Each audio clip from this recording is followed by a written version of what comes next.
start. Just introduce yourself and how you know Matt. Sure. My name is Adam Whedon, and I grew up with Matt. We were kids in a cardboard box together. I met him in a neighborhood where many of us kids lived. And a group of us were like, we're going to go to this guy Matt's house. I'd never met Matt, but he was a name that I had heard.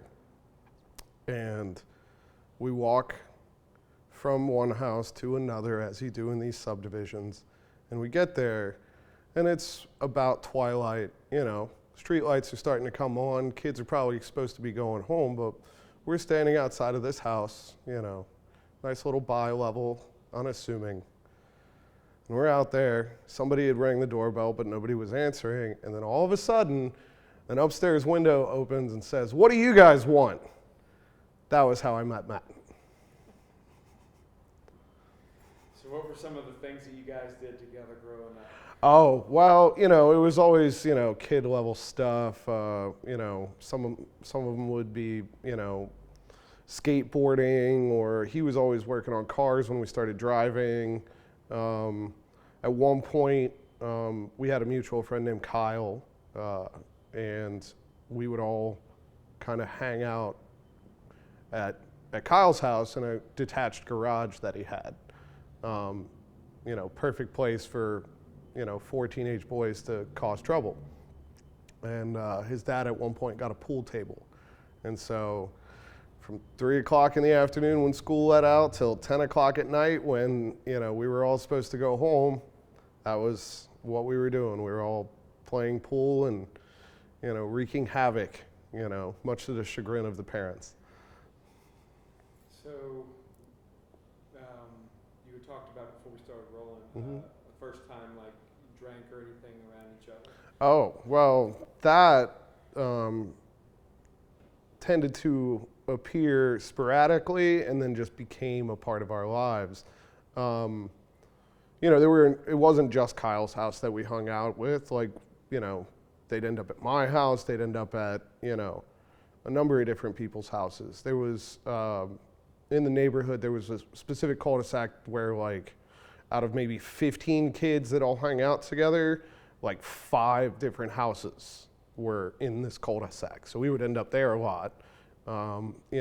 Absentee parents, older siblings, you get access to the gambit of things. And that's when alcohol started showing up, and marijuana, of course. And it wasn't until later that pills and powders started showing up. But, first drinks were had in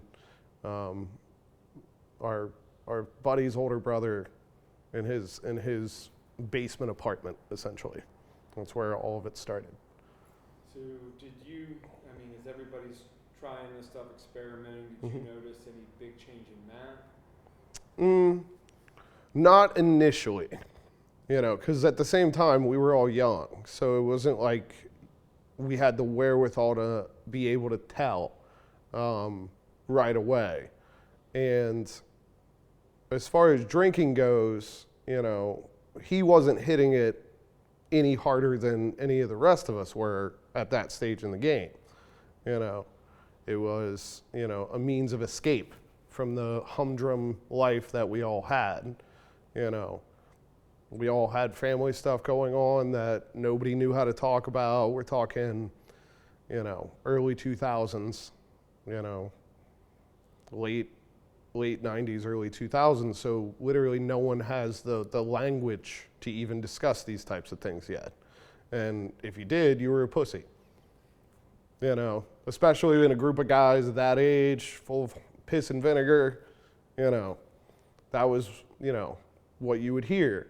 And so at first you don't necessarily see the changes, but then after a while, reclusiveness starts making its appearance. Oh, we're not gonna hang out today, we're busy, when you know that's not necessarily true.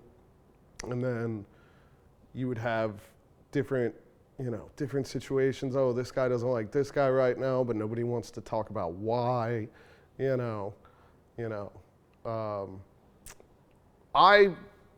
kind of ended up taking a semi-unique position amongst the group. You know, as the alcohol was flowing and the marijuana was flowing, like, you know, it was all fun and games, and then the powders and the pills start showing up, and I had already established myself as I didn't need anything more than the marijuana and the alcohol. Like, I was a nerdy kid growing up, and always, you know, anything that I would ever put in my body I read about long before I ever did it, and, you know, thought it would teach me something. I mean, what kind of books do they have at the school library? But I would read about these things, and I knew that, you know, when those things start showing up is when everything starts going awry. And you won't notice it, but it will.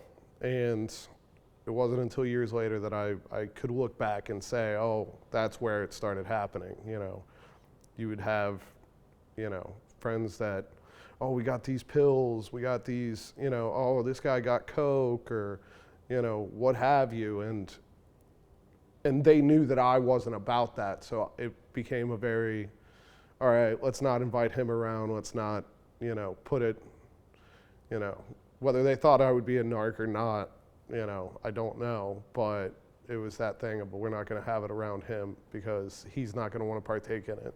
And we don't want to get judged for it. At least that was how I was able to make sense of it later. At the time, it just felt like my friends were abandoning me, you know. And I felt isolated from that. And it was the same with Matt, you know. So as far as when the change happened, I would say it was we were in college, and it was when pills had already kind of been around. You know, you hear, oh, I got some Perk 30s, I got, you know, this, I got that. He lived in an apartment with a friend of ours named Brandon. And when that lease went up, he moved into a different apartment. I equate it roughly with that same time period, because it was not long after that the descent started happening. And you'd see it. You could see it in his face, you could see it in his behavior. He dropped out of college. You know, we were students together at NKU. We weren't anymore after that. And that's where it all started rearing its ugly head. How was his and your relationship with Kyle? Well, Kyle was my best friend. Okay. I could see his house from my mom's balcony, like that close. Kyle was a drummer, I was a guitar player, you know, met when we were 13 at middle school together, started a band together, you know, had some, you know, middle school success, you know, so it was like, oh, we'll do this forever, in my mind. And it just wasn't in the cards for Kyle. He didn't have that same level of dedication and focus to it. He enjoyed it, but it became that thing in high school where, you know, he wanted to play in other bands. I was also playing in other groups, and you know, a divide had started happening. And then, you know, with Matt, he was the first one with a car. Matt was the first one with a car with our group, so Matt was, all right, we're gonna have Matt drive us to this place, or I bet I can hook Matt up with this girl if he gives us a ride to this party, or, you know, take your pick. And we didn't see it as preying on each other, we saw it as utilizing each other's talents at that time. It wasn't until much later that, you know, the true nature of their relationship developed. Their addiction together. At one point, I remember, you know, with Kyle especially, you know, I would be his phone call to get him out of whatever trouble he was caught in. I would let him stay at my house for years. I would, you know, give him money, you know, pay for a hotel, so he says, you know, the classic stuff. And all that ever did for me was to make sure that, like, that's not something I want to support. It hardened me against that kind of thing, which Matt and I have talked about on a number of occasions, where it's like, I don't have patience for that level of addiction. I don't, any time you let something take control of you, you're losing a piece of yourself. So Kyle lost all of himself, and Matt luckily has not. If anything, he's refound a stronger version of himself, and I love seeing it, so I talk to him as often as I can. But that was the nature of that, that relationship between Matt and Kyle. And then, like I said, I would be ostracized because, they knew that I wasn't about that shit, So, when did you find out, like, either of them were, things were out of control? So, initially it was, of course, recreational. I remember when, Vicodin showed up and it wasn't Oxycontin yet, it was whatever, Zany bars, Klonopins, all that kind of stuff, Yellow Jackets, I think they called them at one point. And then eventually it gets to that place where, we would just get, stoned together and play pool. Why aren't we doing that anymore? They're not answering my calls anymore. They're not, they don't want me around, I guess. They don't want this person that is gonna, not to put myself above anybody else, but I at least had the wherewithal to say, hey man, maybe don't do that. And it wasn't what they wanted to hear. And so with that reclusiveness, came my realization that, like, they're choosing this over anything else.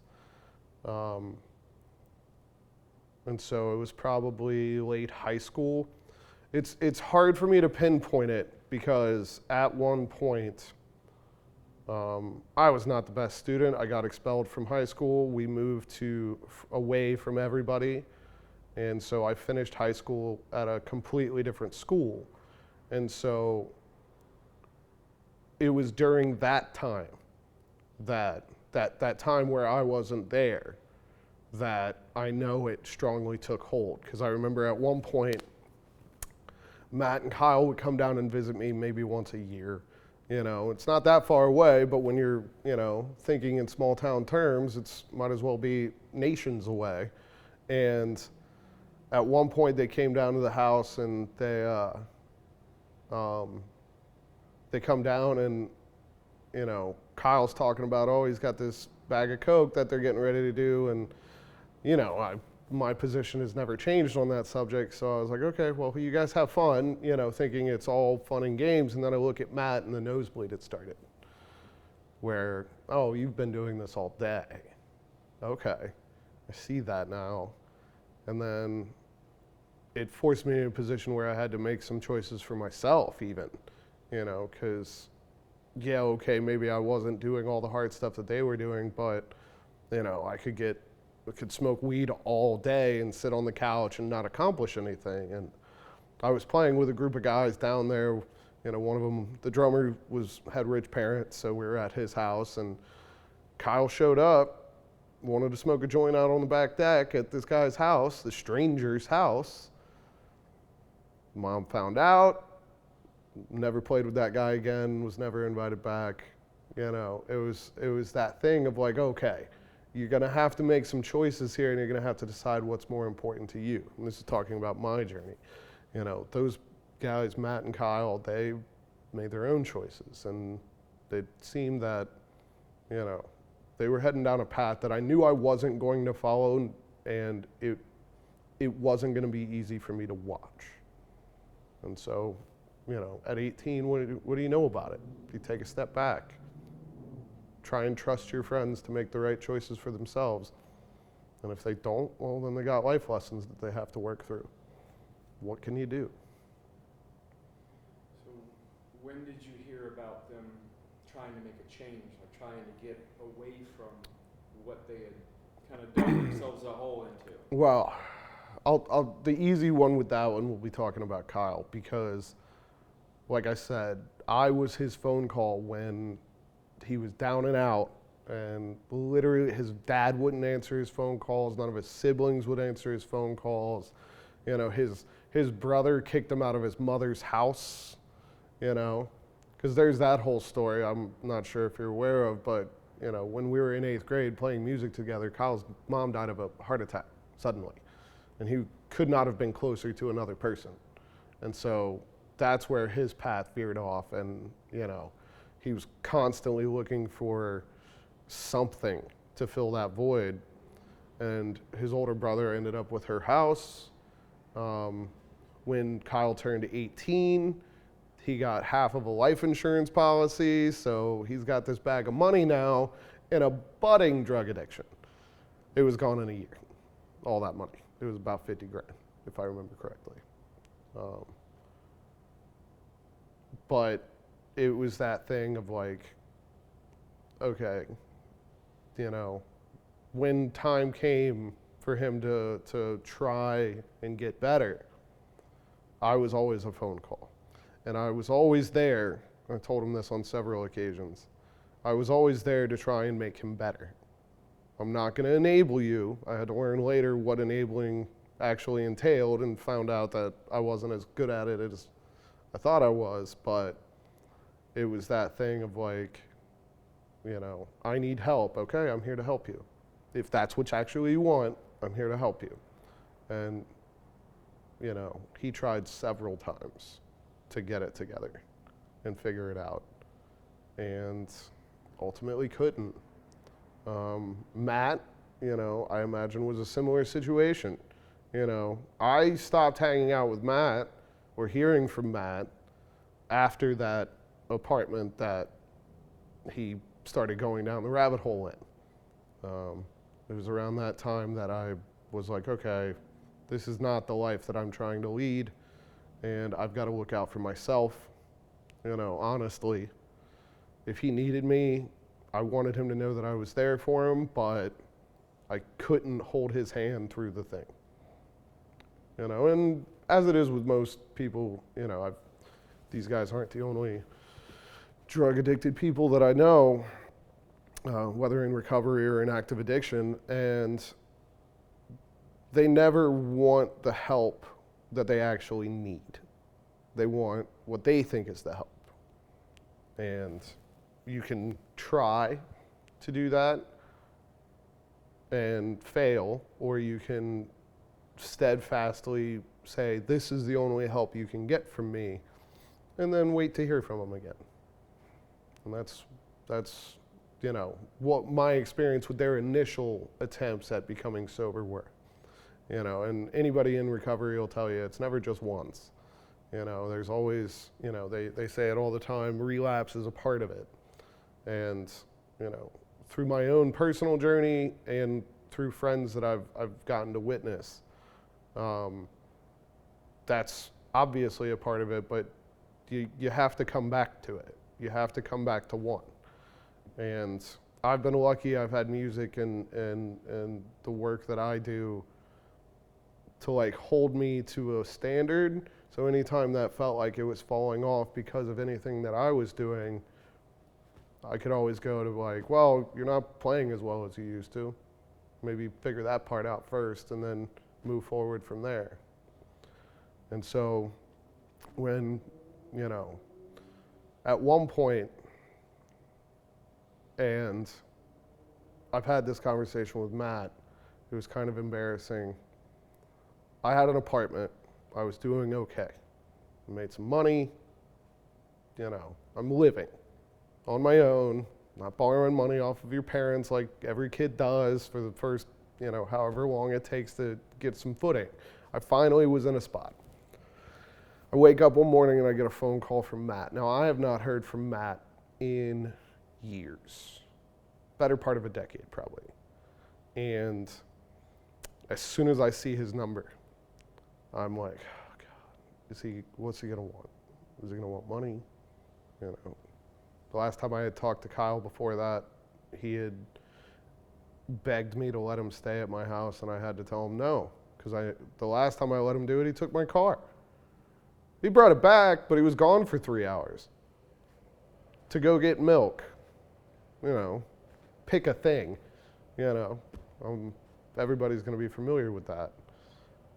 And so I get this phone call from Matt, and I'm like, yeah, man, what is it? Because I'm trying to be strong for myself because one of my oldest friends is now calling me and he's going to give me some line that 50-50 shot I fall for because I care about him. Kyle's dead. That was the phone call. I sat down. I remember it clear as day. I was dressed for work, literally about to go open the restaurant, and I sat on that toilet because I was in the bathroom. Sat down and felt it in that moment. And I went, I worked, and I did all of that. But it was that thing of like, when all the word comes out and all that kind of stuff, what do you do? Your brother's dead. Because he was a brother to me, and I still think of him that way. I thought of him this past week when I went to the gravesite. I try and stop out there anytime I'm nearby, because he's with me everywhere I go. And I know the same is true of Matt. I'm a musician, so I write songs, and I think Matt asked to use it in his book and all that kind of stuff. And, anytime anybody asks me about the funeral, I just tell them, listen to the song. It's a perfect, it's the most articulate I could be. I don't want to say perfect because no song can be perfect, but it's as articulate about that experience as I could be. The funeral was wild, where half of them are family who I've known since I was, 12, 13, and half of them are new sober friends that he had met in recovery. You could see the work that he had put in, literally out of 40 people, 20 of them are through recovery. We're standing at the gravesite, they're about to lower the casket, the preacher, whoever, officiant, says, is there anything else that anybody wants to say? And I let it hang in the air for a second, and I say, fucking asshole.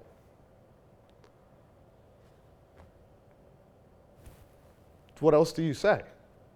And I watch half of the crowd gasp. How could you say something like that? But everybody who knew me and knew the relationship and knew how much I cared about that man, they all just hung their head in agreement. Because fucking asshole.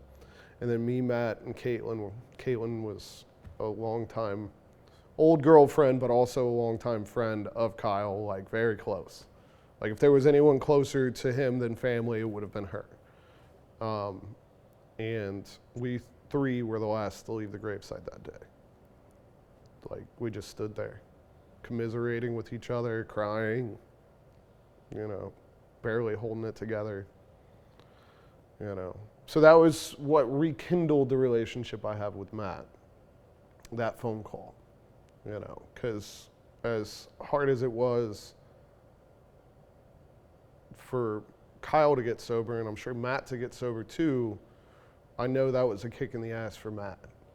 And so, he's held it together ever since. We're talking more than a decade, almost a decade ago. This September, it'll be 10 years. So.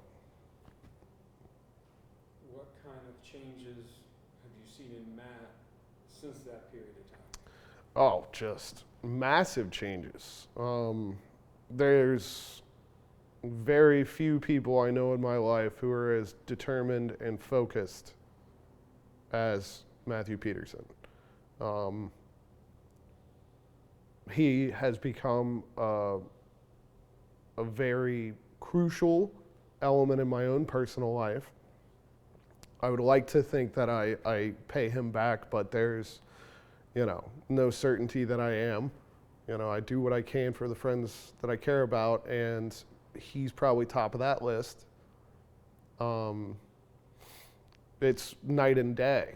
When he was in active addiction, you couldn't depend on him for anything. At one point, his apartment was where we all went to hang out. When those of us didn't have apartments, didn't have our own spot, we were still living at home or something like that. get out of the house, you go to Matt's house. You know, you can do whatever you want at Matt's house, that kind of thing.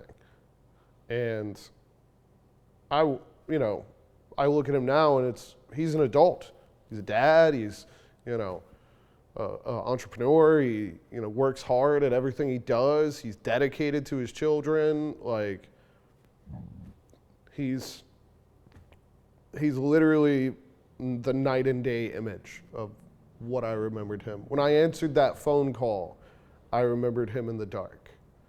I didn't realize that he was already working his way towards the light at that point. And, you know, he's in the sunshine at this point, you know. He and I went to Vegas about 4 years ago. Just guys trip, have a good time. It was predictable. He handled his sobriety perfectly, totally fine the entire time.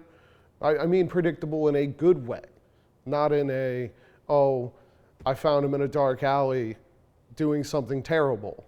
No, let's go see this show on the Strip. Let's do this. Let's, you know, drive to the beach, you know, across the desert. Let's have a good time, a truly good time. Not, you know, that lie that all addicts tell themselves is a good time. So, you know, the changes that he's made to himself are immense and categorical. He is not the same person that I knew back then. And as I said earlier, I'm pretty sure he's stronger now. He's a stronger version of who his true self is at this point. Let's talk about the barbecue sauce. Have you tried it? No, he won't let me try it. He thinks I'm going to be too critical. He's probably right. No, it's just how it is with scheduling and stuff like that. The ability to get together always eludes us. But no, I'm excited for him. I'm sure it's delicious. You know, he's also got an extensive knowledge of you know, restaurant work and cooking, and he's got a defined palate. So, you know, I'm sure it's delicious. I'm excited for him and the potential that this has for him. But as any good friend will be, I try to be a grounding effect. And, okay, so here's the work. This is what we got to do. This is how you get to the next step. As I was talking about before we started recording, I, you know, spoke to him about, he called me about it, you know, a couple of weeks ago and was asking me questions. Oh, you know, business level questions. Because I've run a restaurant for the last 10 years, so I'm not an expert, but I know things to watch out for. And, you know, I gave him whatever advice I could, and I told him, you know, hey, let me know. If you need anything else, I'm always here. You know, so that's my experience with the barbecue sauce. What do you hope to see Matt do in his future? Well, I'd like to think I'm seeing him do it actively, you know, continuously pushing himself to up the ante in a good way and staying ambitious. And, you know, he's a great dad, you know, so raising his kids I know is very important to him. You know, I want to see him live because not all of them get to. Is there anything else you want to add? Just that addiction is a crazy thing. It creeps into the life that you think you're building for yourself. And it's always important to reevaluate and constantly reevaluate yourself in through an honest lens. And when you stop being able to do that is when you're really getting in and over your head. I've watched it happen with too many friends. I've found myself in different positions in my life where, hey, maybe not that. You know, take a step back, reevaluate, be honest with yourself, begrudgingly so if you have to. You know, don't let that seep in and poison what could have otherwise been a fruitful and joyous life. You got it. Sweet. Killed it. Great job. Thanks.